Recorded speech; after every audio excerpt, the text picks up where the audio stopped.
Chapter 23. Well, all day him and the king was hard at it, rigging up a stage and a curtain and a row of candles for footlights, and that night the house was jam full of men in no time. When the place couldn't hold no more, the Duke, he quit tending door and went around the back way and come onto the stage and stood up before the curtain and made a little speech and praised up this tragedy and said it was the most thrillingest one that ever was. And so he went on a-bragging about the tragedy, and about Edmund Kean the elder, which was to play the main principal part in it. And at last, when he'd got everybody's expectations up high enough, he rolled up the curtain, and the next minute the king come a-prancing out on all fours, naked, and he was painted all over, rings streaked and striped all sorts of colors, as splendid as a rainbow. But never mind the rest of his outfit, it was just wild, but it was awful funny. The people most killed themselves laughing, and when the king got done capering and capered off behind the scenes, they roared and clapped and stormed and haw-hawed till he come back and done it over again, and after that they made him do it another time. Well, it would make a cow laugh to see the shines that old idiot cut. Then the Duke he lets the curtain down and bows to the people and says the great tragedy will be performed only 2 nights more, on accounts of press and London engagements, where the seats is all sold already for it in Drury Lane. And then he makes them another deep bow and says if he has succeeded in pleasing them and instructing them, he will be deeply obleeged if they will mention it to their friends and get them to come and see it. 20 people sings out, "What, is it over? Is that all?" The Duke says yes. Then there was a fine time. Everybody sings out, "Sold!" and rose up mad and was a-going for that stage and them tragedians. But a big, fine-looking man jumps up on a bench and shouts, "Hold on! Just a word, gentlemen!" They stop to listen. "We are sold, mighty badly sold, but we don't want to be the laughing-stock of this whole town, I reckon, and never hear the last of this thing as long as we live. No, what we want is to go out of here quiet and talk this show up and sell the rest of the town. Then we'll all be in the same boat. Ain't that sensible?" "You bet it is. The judge is right," everybody sings out. "All right, then. Not a word about any sell. Go along home and advise everybody to come and see the tragedy." Next day, you couldn't hear nothing around that town but about how splendid that show was. House was jammed again that night, and we sold this crowd the same way. When me and the king and the Duke got home to the raft, we all had a supper, and by, about midnight, they made Jim and me back her out and float her down the middle of the river and fetch her in and hide her about 2 miles below town. The 3rd night, the house was crammed again, and they warn't newcomers this time, but people that was at the show the other 2 nights. I stood by the Duke at the door, and I see that every man that went in had his pockets bulgin' or something muffled up under his coat, and I see it weren't no perfumery neither, not by a long sight. I smelt sickly eggs by the barrel, and rotten cabbages and such things, and if I know the signs of a dead cat being around, and I bet I do, there was 64 of them went in. I shoved in there for a minute, but it was too various for me. I couldn't stand it. Well, when the place couldn't hold no more people, the Duke, he give a fella a quarter and told him to tend door for a minute, and then he started around for the stage door, I after him. But the minute we turned the corner and was in the dark, he says, "Walk fast now, till you get away from the houses, and then shin for the raft like the dickens was after you." I done it, and he done the same. We struck the raft at the same time, and in less than 2 seconds we was gliding downstream, all dark and still, and edging towards the middle of the river, nobody saying a word. I reckon the poor king was in for a gaudy time of it with the audience, but nothing of the sort. Pretty soon he crawls out from under the wigwam and says, Well, how'd the old thing pan out this time, Duke?" "He hadn't been uptown at all. We never showed a light till we was about 10 mile below the village. Then we lit up and had a supper, and the king and the duke fairly laughed their bones loose over the way they'd served them people. The duke says, 'Greenhorns, flatheads, I knew the first house would keep mum and let the rest of the town get roped in, and I knew they'd lay for us the third night, and consider it was their turn now. Well, it is their turn, and I'd give something to know how much they'd take for it. I would just like to know how they're putting in their opportunity. They can turn it into a picnic if they want to. They brought plenty provisions.' Them rapscallions took in $465 in that 3 nights. I never seen money hauled in by the wagon load like that before. By and by, when they was sleeping and snoring, Jim says, 'Don't it surprise you, the way them kings carries on, Huck?' 'No,' I says, 'it don't.' 'Why don't it, Huck?' 'Well, it don't because it's in the breed. I reckon they're all alike.' 'But, Huck, these kings of ourn is reg'lar rapscallions. That's just what they is. They's reg'lar rapscallions.' 'Well, that's what I'm a-sayin'. All kings is mostly rapscallions, as fur as I can make out.' 'Is that so?' 'You read about them once, you'll see. Look at Henry the Eighth. This'n is a Sunday school superintendent to him. And look at Charles II, and Louis XIV, and Louis XV, and James II, and Edward II, and Richard III, and 40 more, besides all them Saxton heptarchies that used to rip around so in old times and raise Cain. My, you ought to see old Henry the Eighth when he was in bloom. He was a blossom. He used to marry a new wife every day and chop off her head next morning, and he would do it just as indifferent as if he was ordering up eggs. 'Fetch up Nell Gwynn,' he says. They fetch her up. Next morning, 'Chop off her head,' and they chop it off. 'Fetch up Jane Shore,' he says, and up she comes. Next morning, 'Chop off her head,' and they chop it off. 'Ring up Fair Rosamond.' Fair Rosamond answers the bell. Next morning, 'Chop off her head,' and he made every one of them tell him a tale every night, and he kept that up till he had hogged 1,001 tales that way, and then he put them all in a book and called it Domesday Book, which was a good name and stated the case. You don't know kings, Jim, but I know them, and this old rip of ourn is one of the cleanest I've struck in history. Well, Henry, he takes a notion he wants to get up some trouble with this country. How does he go at it? Give notice? Give the country a show? No. All of a sudden, he heaves all the tea in Boston Harbor overboard and whacks out a Declaration of Independence and dares them to come on. That was his style. He never give anybody a chance. He had suspicions of his father, the Duke of Wellington. Well, what did he do? Ask him to show up? No. Drownded him in a butt of Mamsie, like a cat. Suppose people left money laying around where he was. What did he do? He collared it. Suppose he contracted to do a thing and you paid him and didn't sit down there and see that he done it. What did he do? He always done the other thing. Suppose he opened his mouth. What then? If he didn't shut it up powerful quick, he'd lose a lie every time. That's a kind of a bug, Henry was, and if we'd had him along instead of our kings, he'd have fooled that town a heap worse than ourn done. I don't say that ourn is lambs, because they ain't, when you come right down to the cold facts, but they ain't nothing to that old ram anyway. All I say is, kings is kings, and you got to make allowances. Take them all round, they're a mighty ornery lot. It's the way they're raised. But this one do smell so like de nation, Huck.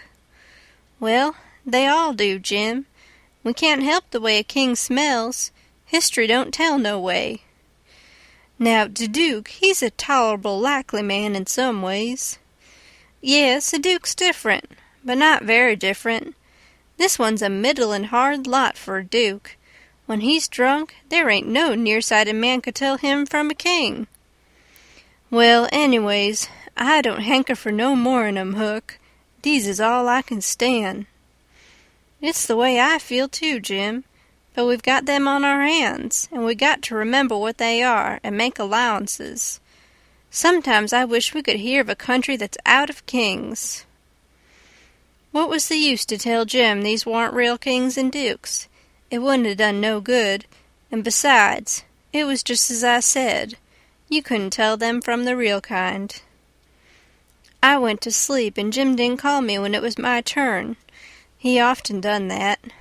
When I waked up, just at daybreak, he was sittin' there with his head down betwixt his knees, moanin' and mournin' to himself. I didn't take notice nor let on. I knowed what it was about.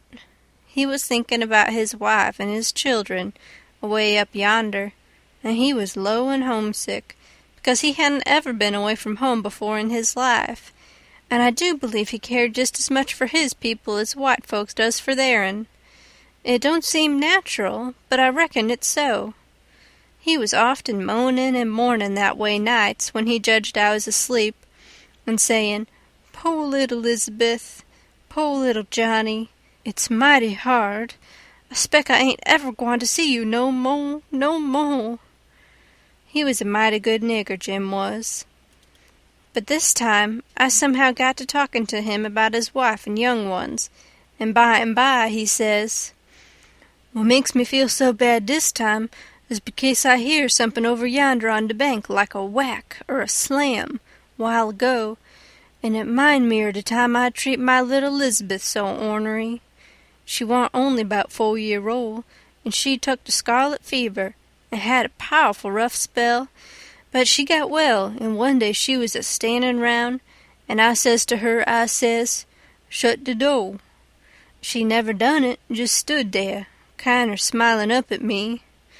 It made me mad, and I says again, mighty loud, I says, 'Don't you hear me? Shut de door.' She just stood the same way, kinder smilin' up. I was a-bilin'. I says, 'I lay I make you mine.' And wid dat I fetch her a slap side de head dat sent her a-sprawlin'. Then I went into de other room, and is gone 'bout 10 minutes, and when I come back, dere was dat door standin' open yit, and dat child standin' most right in it, a-lookin' down and mournin', and de tears runnin' down. My, but I was mad. I was a-gwine for de child, but just den, it was a door dat opened innards. Just den, long come de wind and slam it to behind de child. Kerblam! And my land, de child never move. My breath most hop outer me, and I feel so, I don't know how I feel. I crope out all a-tremblin', and crope around and open de door easy and slow, and poke my head in behind de child, soft and still, and all of a sudden I says, "Pow!" just as loud as I could yell. She never budge. Oh, Huck, I bust out a-cryin' and grab her up in my arms and say, "Oh, de po' little thing. De Lord God Almighty forgive po' old Jim, 'cause he never goin' to forgive himself as long's he live." Oh, she was plumb deaf and dumb, Huck, plumb deaf and dumb, and I'd been a-treatin' her so. End of Chapter 23. Chapter 24. Next day, towards night, we laid up under a little willow towhead out in the middle, where there was a village on each side of the river, and the Duke and the King begun to lay out a plan for working them towns. Jim, he spoke to the Duke, and said he hoped it wouldn't take but a few hours, because it got mighty heavy and tiresome to him when he had to lay all day in the wigwam, tied with the rope. You see, when we left him all alone we had to tie him, because if anybody happened on to him all by himself, and not tied, it wouldn't look much like he was a runaway nigger, you know. So the Duke said it was kind of hard to have to lay roped all day, and he'd cipher out some way to get around it. He was uncommon bright, the Duke was, and he soon struck it. He dressed Jim up in the King Lear's outfit. It was a long curtain calico gown, and a white horsehair wig and whiskers. And then he took his theater paint and painted Jim's face and hands and ears and neck all over a dead, dull, solid blue, like a man that's been drownded 9 days. Blamed if he warn't the horriblest-looking outrage I ever see. Then the Duke took and wrote out a sign on a shingle, so, "Sick Arab, but harmless when not out o' his head." And he nailed that shingle to a lath, and stood the lath up 4 or 5 foot in front of the wigwam. Jim was satisfied. He said it was a sight better than lying tied a couple of years every day, and trembling all over every time there was a sound. The Duke told him to make himself free and easy, and if anybody ever come meddling round, he must hop out of the wigwam and carry on a little, and fetch a howl or two like a wild beast, and he reckoned they would light out and leave him alone. Which was sound enough judgment, but you take the average man, and he wouldn't wait for him to howl. Why, he didn't only look like he was dead, he looked considerable more than that. These rapscallions wanted to try the Nonsuch again, because there was so much money in it, but they judged it wouldn't be safe, because maybe the news might have worked along down by this time. They couldn't hit no project that suited exactly, so at last the Duke said he reckoned he'd lay off and work his brains an hour or two, and see if he couldn't put up something on the Arkansas village.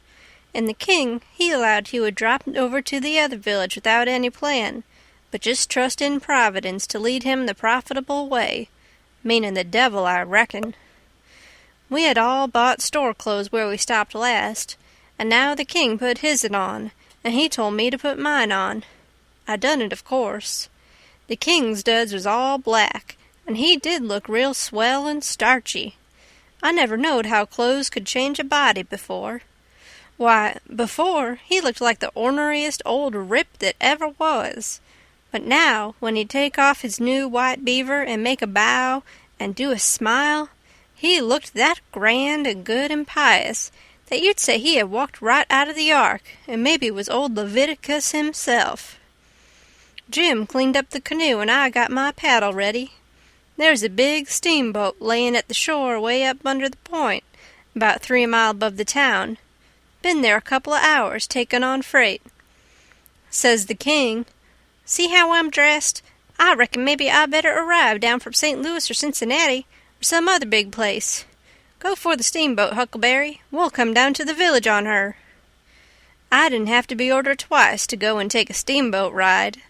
I fetched the shore a half a mile above the village, and then went scooting along the bluff bank in the easy water. Pretty soon we come to a nice, innocent-looking young country Jake, settin' on a log swabbing the sweat off of his face, for it was powerful warm weather, and he had a couple of big carpet-bags by him. "Run her nose in shore," says the King. I done it. "Where you bound for, young man?" "For the steamboat going to Orleans." "Get aboard," says the King. "Hold on a minute, my servant'll help you with them bags. Jump out and help the gentleman, Adolphus." Meaning me, I guess. I done so, and then we all three started on again. The young chap was mighty thankful, said it was tough work toting his baggage, such weather. He asked the King where he was going, and the King told him he'd come down the river and landed at the other village this morning, and now he was going up a few mile to see an old friend on a farm up there. The young fella says, "When I first see you, I says to myself, 'It's Mr. Wilkes, sure,' and he come mighty near getting here in time. But then I says, 'No, I reckon it ain't him, or else he wouldn't be paddling up the river.' You ain't him, are you?" "No, my name's Blodgett, Alexander Blodgett, Reverend Alexander Blodgett. I suppose I must say as I'm one of the Lord's poor servants, but still I'm just as able to be sorry for Mr. Wilkes for not arriving in time, all the same, if he's missed anything by it, which I hope he hasn't." "Well, he didn't miss any property by it, because he'll get that all right, but he's missed seeing his brother Peter die, which he mayn't mind, nobody can tell as to that, but his brother would have give anything in this world to see him before he died, Never talked about nothing else all these 3 weeks. Hadn't seen him since they was boys together. I hadn't seen his brother William at all. That's the deaf and dumb one. William ain't more than 30 or 35. Peter and George were the only ones that come out here. George was the married brother. Him and his wife both died last year. Harvey and William's the only ones that's left now, and as I was saying, they haven't got here in time. Did anybody send 'em word? Oh, yes, a month or 2 ago, when Peter was first took, because Peter said then that he sorter felt like he warn't going to get well this time. You see, he was pretty old, and George's girls was too young to be much company for him, except Mary Jane, the red-headed one, and so he was kinder lonesome after George and his wife died, and didn't seem to care much to live. He most desperately wanted to see Harvey, and William too, for that matter, because he was one of them kind that can't bear to make a will.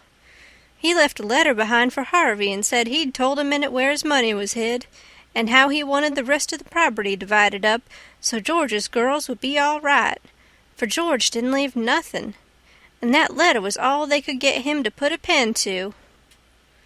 Why do you reckon Harvey don't come? Where does he live? Oh, he lives in England. Sheffield, preaches there. Hasn't ever been in this country. He hasn't had any too much time. And besides, he mightn't have got the letter at all, you know. Too bad, too bad. He couldn't have lived to see his brothers, poor soul. You going to Orleans, you say? Yes, but that ain't only a part of it. I'm going in a ship next Wednesday for Rio Janeiro, where my uncle lives. It's a pretty long journey, but it'll be lovely. Wished I was a-going. Is Mary Jane the oldest? How old is the others? Mary Jane's 19, Susan's 15, and Joanna's about 14. That's the one that gives herself to good works, and has a hare lip. Poor things, to be left alone in the cold world so. Well, they could be worse off. Old Peter had friends, and they ain't going to let them come to no harm. There's Hobson, the Baptist preacher, and Deacon Lot Hovey, and Ben Rucker, and Abner Shackleford, and Levi Bell, the lawyer, and Dr. Robinson, and their wives, and the widow Bartley, and, well, there's a lot of them, but these are the ones that Peter was thickest with, and used to write about sometimes when he wrote home. So Harvey'll know where to look for friends when he gets here. Well, the old man went on asking questions till he just fairly emptied that young fella. Blamed if he didn't inquire about everybody and everything in that blessed town, and all about the Wilkses, and about Peter's business, which was a tanner, and about George's, which was a carpenter, and about Harvey's, which was a dissenterin' minister, and so on and so on. Then he says, "What did you want to walk all the way up to the steamboat for?" "Because she's a big Orleans boat, and I was afeard she mightn't stop there. When they're deep, they won't stop for a hail. A Cincinnati boat will, but this is a St. Louis one." "Was Peter Wilkes well off?" "Oh, yes, pretty well off. He had houses and land, and it's reckoned he left 3,000 or 4,000 in cash, hid up somewheres." "When did you say he died?" "I didn't say, but it was last night." "Funeral tomorrow, likely?" "Yes, about the middle of the day." "Well, it's all terrible sad, but we've all got to go one time or another, so what we want to do is to be prepared. Then we're all right." "Yes, sir, it's the best way. Ma used to always say that." When we struck the boat, she was about done loading, and pretty soon she got off. The king never said nothing about going aboard, so I lost my ride after all. When the boat was gone, the king made me paddle up another mile to a lonesome place, and then he got ashore and says, "Now hustle back right off, and fetch the Duke up here, and the new carpet-bags, and if he's gone over to the other side, go over there and get him, and tell him to get himself up regardless. Shove along now." I see what he was up to, but I never said nothing, of course. When I got back with the Duke, we hid the canoe, and then they set down on a log, and the king told him everything, just like the young fella had said it, every last word of it. And all the time he was doing it, he tried to talk like an Englishman, and he done it pretty well, too, for a slouch. I can't imitate him, so I ain't a-going to try to. But he really done it pretty good. Then he says, "How were you on the deaf and dumb, Bilgewater?" The Duke said leave him alone for that, said he had played a deaf and dumb person before, on the histronic boards. So then they waited for a steamboat. About the middle of the afternoon a couple of little boats come along, but they didn't come from high enough up the river. But at last there was a big one, and they hailed her. She sent out for her yawl, and we went aboard. And she was from Cincinnati, and when they found we only wanted to go 4 or 5 miles, they was booming mad and gave us a cussin', and said they wouldn't land us. But the king was calm. He says, "If gentlemen can afford to pay $1 a mile apiece to be took on and put off in a yawl, a steamboat can afford to carry 'em, can't it?" So they softened down and said it was all right, and when we got to the village they yawled us ashore. About 24 men flocked down where they see the yawl a-comin', and when the king says, "Can any of you gentlemen tell me where Mr. Peter Wilkes lives?" they give a glance at one another and nodded their heads, as much as to say, "What did I tell you?" Then one of them says, kind of soft and gentle, "I'm sorry, sir, but the best we can do is tell you where he did live yesterday evening." Sudden as winking, the ornery old creature went into smash and fell up against the man and put his chin on his shoulder and cried down his back and says, "Alas, alas, our poor brother gone, and we never got to see him. Oh, it's too hard." Then he turns around, blubbering, and makes a lot of idiotic signs to the Duke on his hands, and blamed if he didn't drop a carpet-bag and bust out a-crying. If they warn't the beatenest lot, them 2 frauds, that ever I struck. Well, the men gathered around and sympathized with them, and said all sorts of kind things to them, and carried their carpet-bags up the hill for them and let them lean on them and cry, and told the king all about his brother's last moments, and the king, he told it all over again on his hands to the Duke, and both of them took on about that dead tanner like they'd lost the 12 disciples. Well, if ever I struck anything like it, I'm a nigger.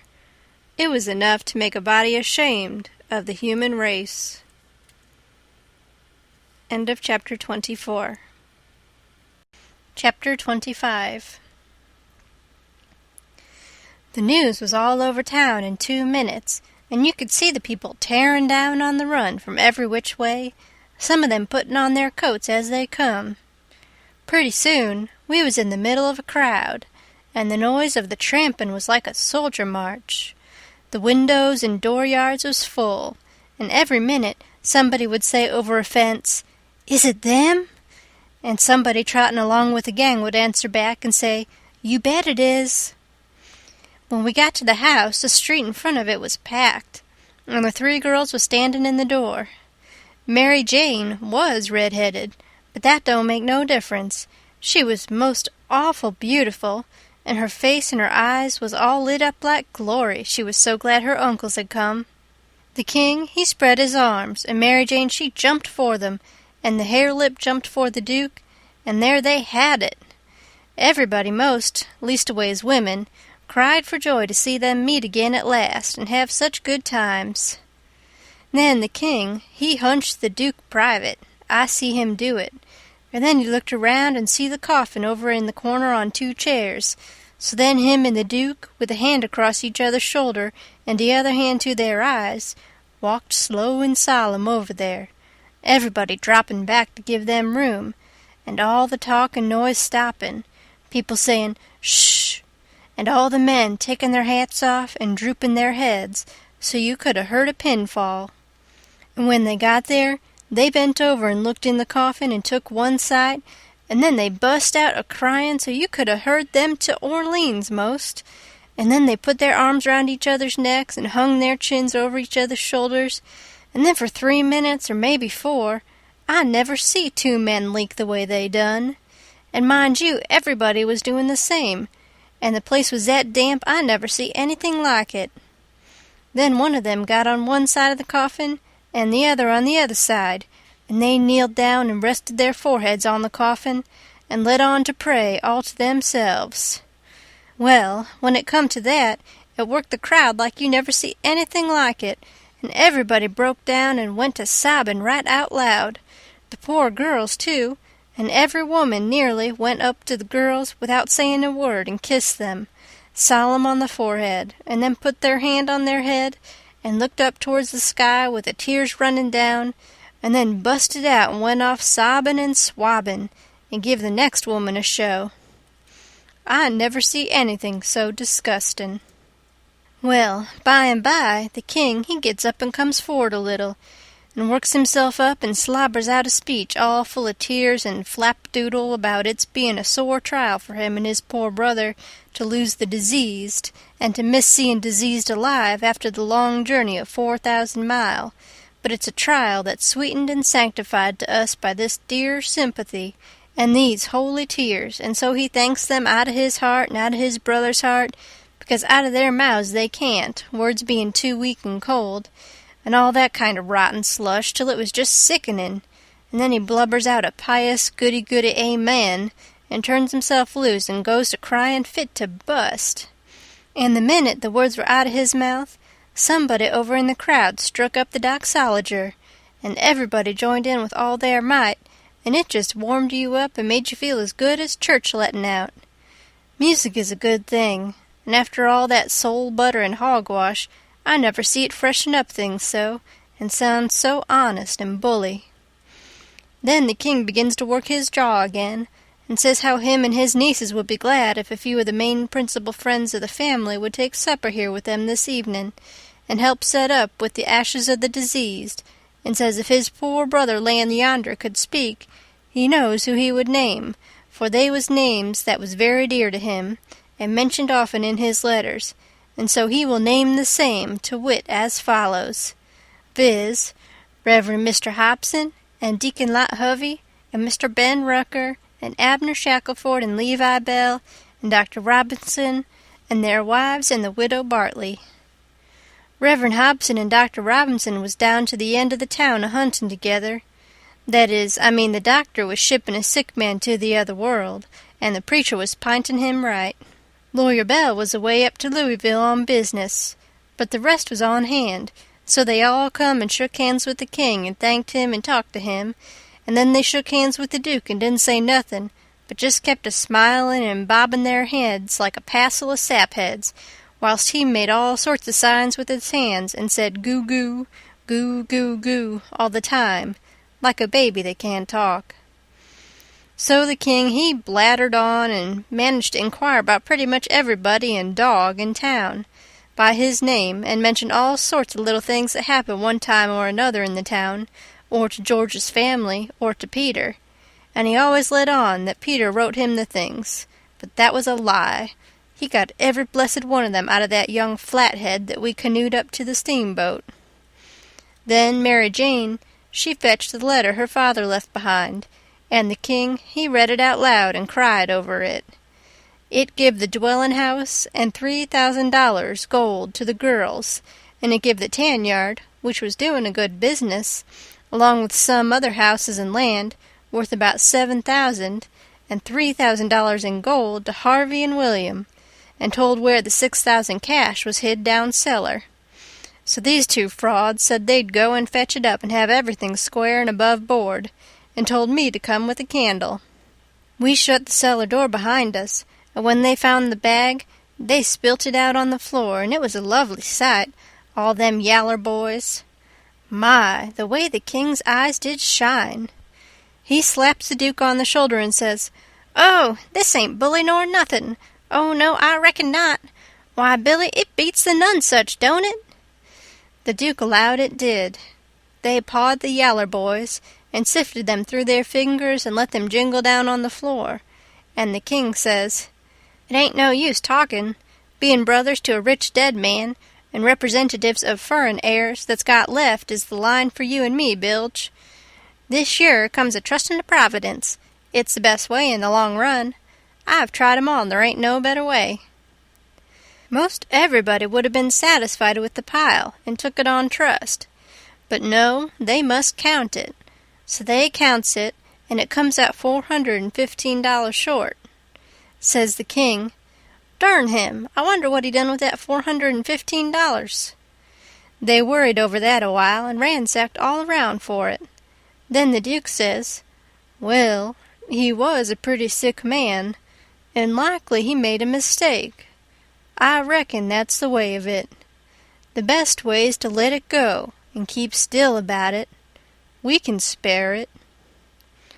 "Oh, shucks, yes, we can spare it. I don't care nothing about that. It's the Count I'm thinking about. We want to be awful square and open and above board here, you know. We want to lug this here money upstairs and count it before everybody. Then there ain't nothing suspicious. But when the dead men says there's $6,000, you know we don't want to—" "Hold on," says the Duke. "Let's make up the deficit." And he begun to haul out yeller boys out of his pocket. "It's a most amazing idea, Duke. You have got a rattling clever head on you," says the king. "Blest if the old Nonsuch ain't a-helping us out again." And he begun to haul out yeller jackets and stack them up. It most busted them, but they made up the 6,000 clean and clear. "Say," says the Duke, "I got another idea. Let's go upstairs and count this money, and then take and give it to the girls." "Good land, Duke, let me hug you. It's the most dazzling idea 'at ever a man struck. You have certainly got the most astonishing head I ever see. Oh, this is the boss dodge, there ain't no mistake about it. Let 'em fetch along their suspicions now if they want to. This'll lay 'em out." When we got upstairs, everybody gathered around the table, and the king he counted it and stacked it up, $300 in a pile, 20 elegant little piles. Everybody looked hungry at it and licked their chops. Then they raked it into the bag again, and I see the king begin to swell himself up for another speech. He says, "Friends all, my poor brother that lays yonder has done generous by them that's left behind in the Vale of Sorrers. He has done generous by these your poor little lambs that he loved and sheltered, and that's left fatherless and motherless. Yes, and we that knowed him knows that he would have done more generous by 'em if he hadn't been afeard of wounding his dear William and me. Now, wouldn't he? There ain't no question about it in my mind. Well, then, what kind of brothers would it be that'd stand in his way at such a time? And what kind of uncles would it be that'd rob, yes, rob such poor sweet lambs as these that he loved at such a time? If I know William, and I think I do, well, I'll just ask him." He turns around and begins to make a lot of signs to the Duke with his hands, and the Duke he looks at him stupid and leather-headed a while. Then all of a sudden he seems to catch his meaning, and jumps for the king, goo-gooing with all his might for joy, and hugs him about 15 times before he lets up. Then the king says, "I knowed it. I reckon that'll convince anybody the way he feels about it. Here, Mary Jane, Susan, Joanna, take the money. Take it all. It's the gift of him that lays yonder, cold but joyful." Mary Jane, she went for him. Susan and the Harelip went for the Duke, and then such another hugging and kissing I never see yet. And everybody crowded up with the tears in their eyes, and most shook the hands off of them frauds, saying all the time, "You dear good souls, how lovely! How could you?" Well, then, pretty soon all hands got to talking about the disease again, and how good he was, and what a loss he was, and all that. And before long, a big iron-jawed man worked himself in there from outside, and stood a-listening and looking, and not saying anything, and nobody saying anything to him either, because the king was talking, and they was all busy listening. The king was saying, in the middle of something he'd started in on, "Them being particular friends of the diseased, that's why they're invited here this evening, but tomorrow we want all to come, everybody, for he respected everybody, he liked everybody, and so it's fitting that his funeral orgies should be public."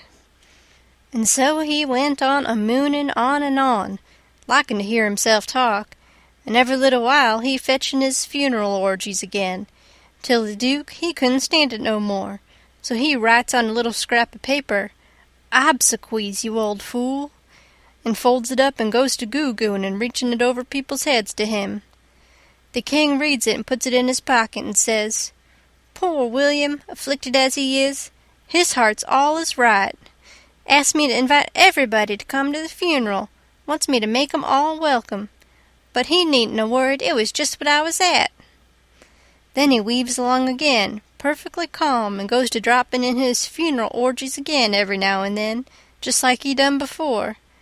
And when he done it the third time, he says, "I say orgies, not because it's the common term, because it ain't, obsequies being the common term, but because orgies is the right term. Obsequies ain't used in England no more now, it's gone out. We say orgies now in England. Orgies is better because it means the thing you're after more exact. It's a word that's made up out in the Greek orgo, outside, open, abroad, and the Hebrew jesum, to plant, cover up, hence inter. So, you see, funeral orgies is an open or public funeral." He was the worst I ever struck. Well, the iron-jawed man, he laughed right in his face. Everybody was shocked. Everybody says, "Why, Doctor!" And Abner Shackelford says, "Why, Robinson, hain't you heard the news? This is Harvey Wilkes." The king, he smiled eager, and shoved out his flapper, and says, "Is it my poor brother's dear good friend and physician? "Keep your hands off of me," says the doctor. "You talk like an Englishman, don't you? It's the worst imitation I ever heard. You Peter Wilkes's brother. You're a fraud, that's what you are." Well, how they all took on! They crowded around the doctor and tried to quiet him down, and tried to explain to him and tell him how Harvey showed in 40 ways that he was Harvey, and knowed everybody by name, and the names of the very dogs, and begged him not to hurt Harvey's feelings, and the poor girl's feelings and all that. But it warn't no use. He stormed right along and said any man that pretended to be an Englishman and couldn't imitate the lingo no better than what he did was a fraud and a liar. The poor girls was hanging to the king and crying, and all of a sudden the doctor ups and turns on them. He says, "I was your father's friend, and I'm your friend, and I warn you as a friend and an honest one that wants to protect you and keep you out of harm and trouble, to turn your backs on that scoundrel and have nothing to do with him, the ignorant tramp, with his idiotic Greek and Hebrew, as he calls it. He is the thinnest kind of an impostor. He has come here with a lot of empty names and facts which he picked up somewheres, and you take them for proofs, and are helped to fool yourselves by these foolish friends here, who ought to know better. Mary Jane Wilkes, you know me for your friend, and for your unselfish friend, too. Now listen to me. Turn this pitiful rascal out. I beg you to do it. Will you?" Mary Jane straightened herself up, and my, but she was handsome. She says, "Here is my answer." She hove up the bag of money and put it in the king's hands and says, "Take the $6,000 and invest for me and my sisters any way you want to, and don't give us no receipt for it." Then she put her arm around the king on one side, and Susan and the hare-lip done the same on the other. Everybody clapped their hands and stomped on the floor like a perfect storm, whilst the king held up his head and smiled proud. The doctor says, "All right, I wash my hands of the matter, but I warn you all that a time's coming when you're going to feel sick whenever you think of this day." And away he went. "All right, doctor," says the king, kinder mocking him. "We'll try and get him to send for you," which made them all laugh, and they said it was a prime good hit. End of chapter 25.